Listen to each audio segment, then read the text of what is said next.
E aí presente o Taekwondo, que é uma arte milenar, a arte marcial originária da Coreia, cujo significado da palavra é o caminho dos pés e das mãos através da mente. A caracterização da arte é a utilização de golpes com os pés, ouvimos agora, e as mãos em movimentos que aliam força, flexibilidade e velocidade. Tem como objetivo, primeiramente, formar cidadãos sadios, capazes de enfrentar as dificuldades, suas próprias limitações e respeito ao próximo. O Taekwondo chegou ao Brasil em 1970.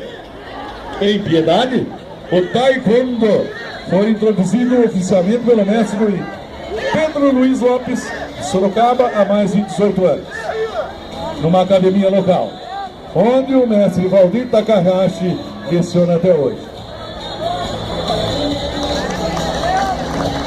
Nesse período, os alunos pedalenses conquistaram inúmeros títulos regionais, nacionais e mundial.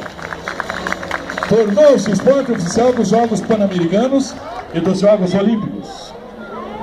Treinar com um profissional qualificado e credenciado é o primeiro passo para se tornar um campeão. Por isso, é importante procurar um profissional graduado em educação física.